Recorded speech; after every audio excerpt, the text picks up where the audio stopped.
I never considered myself a suspicious man. I trusted my wife. I believed in our marriage. But trust is a funny thing.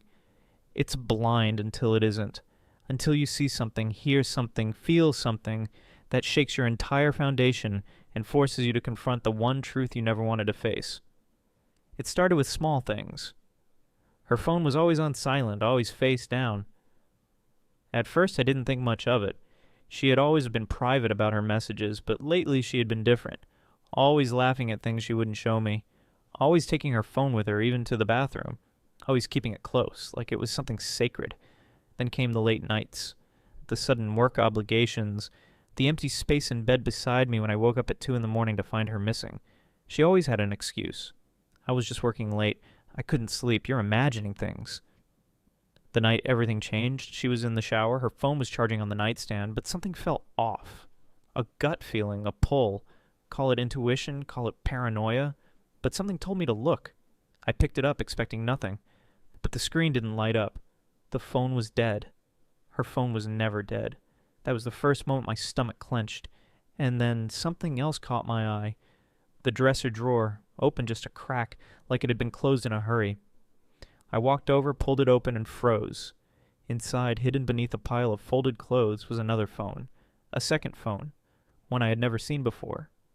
I picked up the phone, my fingers wrapping tightly around it as my pulse pounded in my ears. The screen was warm, smudged, and used recently.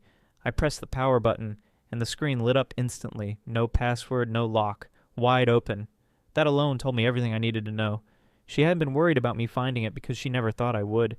She thought she was smarter than me. A message popped up the second the screen came to life. Unknown number. Can't wait to see you tomorrow. Last night was amazing. My stomach twisted, bile rising in my throat. My hands moved on their own, opening the messages. The first thing I noticed was the number of them. Dozens, maybe hundreds, going back months. Different names, different conversations, but the same tone. Flirty, secretive, intimate. I started skimming. Some were playful, meaningless. Others were explicit, things I couldn't unread. Words she had never said to me. Plans for meetups, complaints about me. I scrolled further. There were voice messages, pictures, a hotel reservation under a name I didn't recognize. This wasn't just a one-time mistake. This was planned, calculated, hidden so well I'd never even suspected it. How many times had she kissed me goodbye while texting someone else goodnight?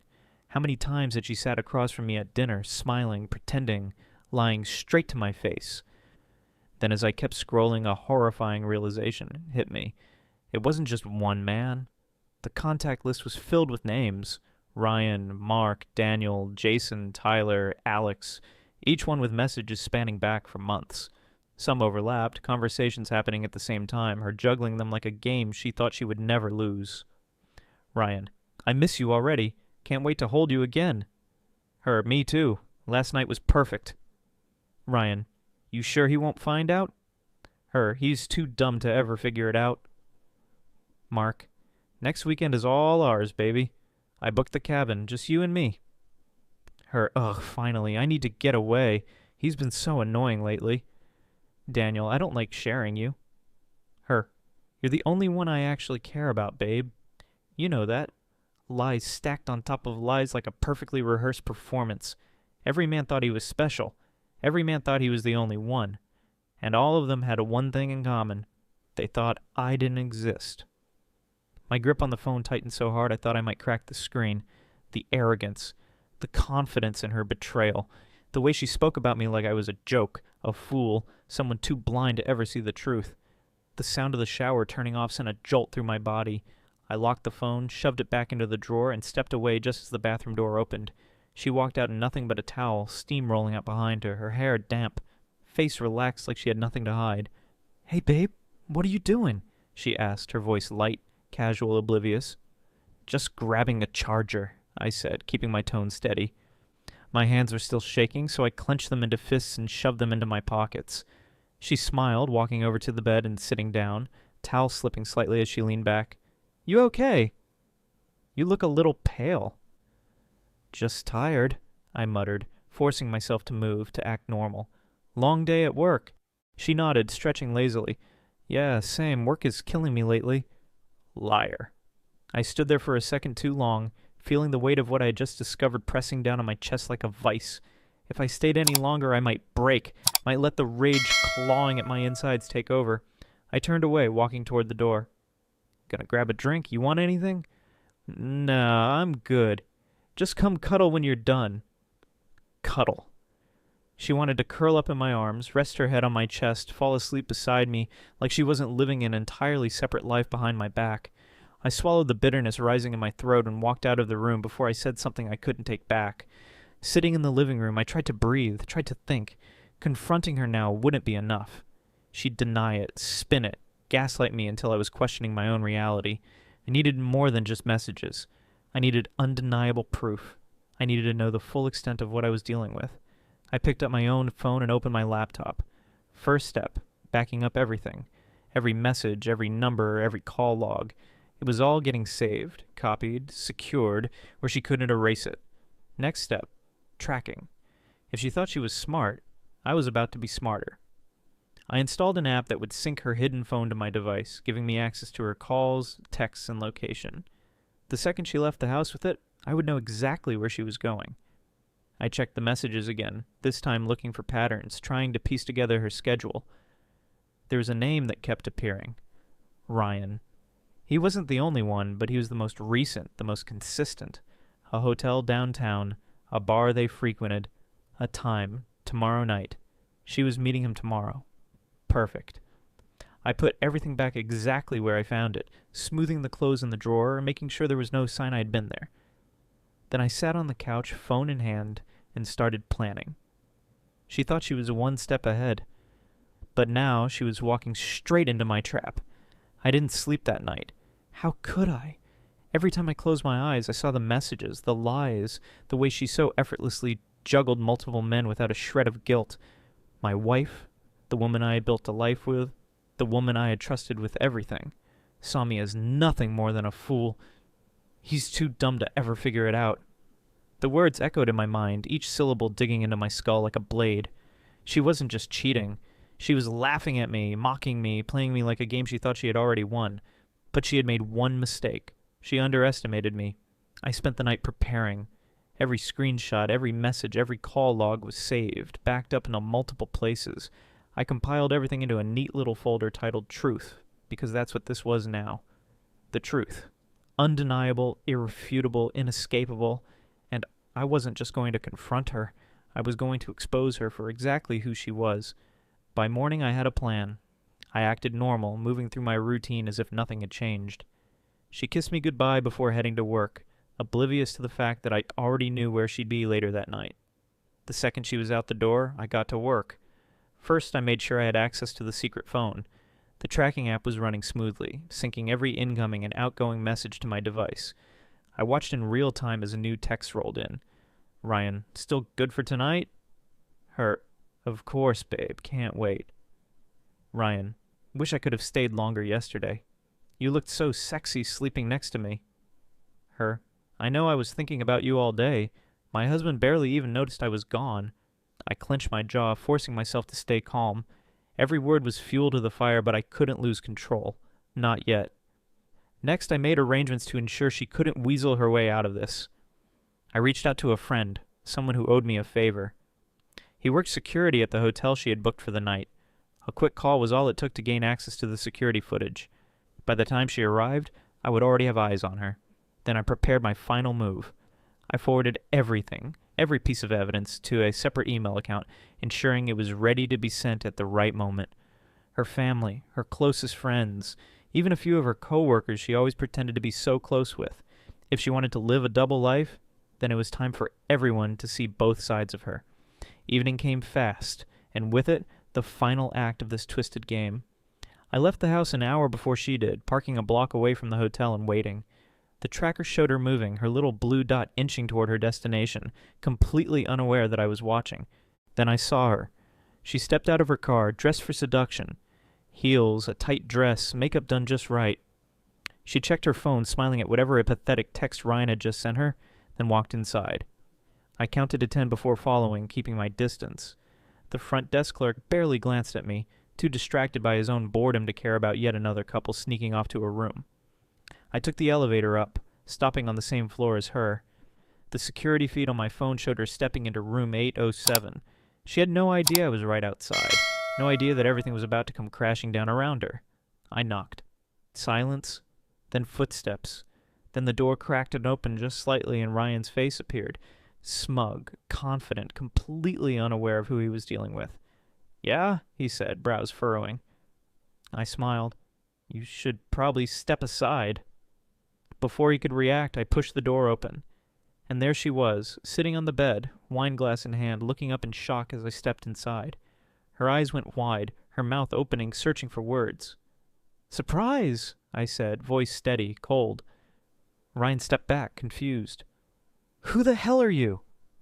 I ignored him, keeping my gaze locked on her. "Go on, honey. Tell him who I am." She swallowed hard, face draining of color. Babe? Babe?" I laughed, shaking my head.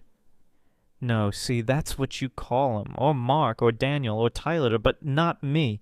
Never me." Ryan's expression shifted, realization hitting him. "Wait, you're her husband." "Oh, she didn't tell you?"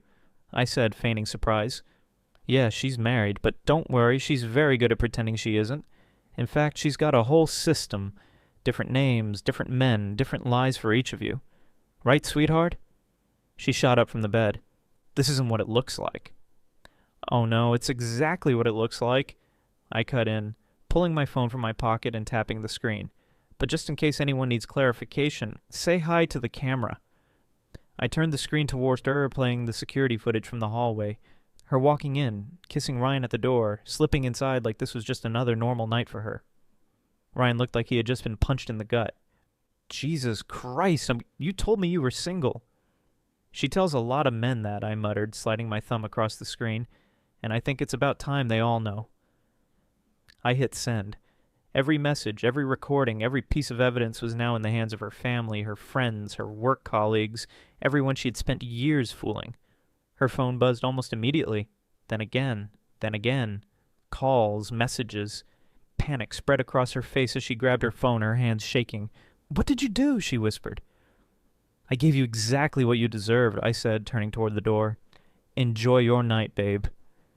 And with that, I walked out, leaving her standing there in the wreckage of her own making. The idea came to me in the calm after the storm. After exposing my wife at the hotel, after watching her world crumble in real time, I realized something. She had spent months, maybe years, lying to me, manipulating me, treating me like an idiot. I wasn't just going to walk away quietly. She needed to experience humiliation, to feel the weight of her own deception crashing down on her, to be exposed not just to me, but to everyone who ever thought she was the perfect wife. So I planned something she would never forget. Our anniversary was coming up in 2 weeks. She didn't know that I had already contacted a lawyer, that the divorce papers were nearly ready, that she was about to lose everything. No, as far as she was concerned, I was still the clueless husband, still trying to work things out while she scrambled behind the scenes to clean up her mess. I let her believe it. I played the role she expected me to play, distant but willing, hurt but forgiving. I sent out invitations, friends, family, colleagues. I booked a beautiful venue, a place she had always wanted to go but never got the chance. She thought this was some grand gesture, some pathetic attempt to save our marriage. She had no idea it was her funeral. The night of the event, everything was perfect. People arrived, drinks flowed, laughter filled the air. She was glowing, dressed in a sleek black dress, looking every bit the devoted wife. She kissed me in front of everyone, smiling sweetly, whispering, "I knew we could work through this, babe." I smiled back. Me too. Tonight's going to be unforgettable. She had no idea how right I was. When dinner was over, I stood up, tapping my glass, calling for attention. The room quieted. "First of all, I want to thank you all for being here tonight. It means the world to us. Marriage isn't easy, and these past few months have been challenging, to say the least. But through it all, I've learned one thing. Transparency is the key to a strong relationship, and I want to honor that tonight." She beamed at me, completely oblivious, even as I reached for the remote control in my pocket. So I put together something special, a little slideshow, a look back at our journey together, the ups, the downs, and everything in between. I clicked the remote. The projector screen behind me flickered to life. The first few images were sweet, innocent, our wedding day, vacations, happy moments. She relaxed, sipping her wine, watching with nostalgic eyes. But then, The images changed. Screenshots of text messages, intimate photos, call logs, conversations between her and every single man she had been seeing behind my back. At first she didn't register it. She blinked, confused. Then her smile wavered. Gas filled the room. Murmurs. Chairs scraping against the floor as people leaned in to get a better look. She turned to me, her face draining of color. "What the fuck is this?" I held the remote tightly, staring at her with cold, unflinching eyes. "It's transparency, sweetheart. Just like you wanted." She lunged for the projector, trying to turn it off, but I was faster. The next slide played. Her text with Ryan. The next, her text with Mark. The next, a picture of her with Jason, tangled in bed, time-stamped on a weekend she had told me she was visiting her mom. The crowd erupted, people whispering, shaking their heads, covering their mouths in shock. Her parents were there, her friends, her boss. She was finished. "You planned this," she whispered, her voice barely above a breath, her entire body trembling. "Of course I did." "You thought I was stupid?" I laughed, shaking my head. "No, sweetheart. I just wanted to make sure everyone else knew exactly who you are before I walk away." I turned to the crowd. "This is what happens when you put your trust in someone who doesn't deserve it. When you love someone who has no respect for you. But don't worry, this will be the last time she humiliates me." I reached into my pocket and pulled out an envelope. Inside here, divorce papers, already signed. I tossed them on the table in front of her. "And before you even think about taking me for a single cent, don't bother. The prenup you forgot about, already enforced. You get nothing." Silence. She was frozen, her hands shaking as she reached for the papers, as if touching them would somehow make this nightmare go away. I turned to leave, my work here done, but I had one last thing to say. I leaned in close, just enough for only her to hear. "Enjoy your new life, babe. You're going to need all the men you can get now." And with that, I walked out, leaving her standing there in the ruins of everything she thought she could get away with. I walked out of that room with my head high, my heart steady, and my mind clear. I could still hear the whispers, the gasps, the hushed conversations of people trying to make sense of what they had just witnessed. But I didn't care. The moment I stepped through those doors, I was free. I could feel the weight of the years of deception lifting off my shoulders. No more lies, no more second-guessing, no more waking up in the middle of the night wondering if the woman beside me was truly mine. She wasn't. She never had been. My phone buzzed in my pocket. I didn't need to look to know who it was. Then another buzz, then another, and then a call. I sighed, pulling my phone out, glancing at the screen. Ashley. I let it ring. She could sit in that room surrounded by the people who had just seen her for who she truly was, and she could deal with it alone. For once, she was the one left behind. I walked through the parking lot, the cool night air hitting my skin, refreshing, cleansing. I got into my car, started the engine, and just sat there for a moment, gripping the wheel, staring at my own reflection in the rearview mirror. I wasn't broken. I wasn't destroyed. I was reborn. I pulled out of the lot, driving nowhere in particular. I just needed to move, to feel the road beneath me, to remind myself that this was real, that I'd actually done it. I had taken back control. Another call. I groaned, gripping my phone, ready to block her number, but then I saw the message pop up. "Ashley, I'm sorry, please, we need to talk. Don't do this, I love you."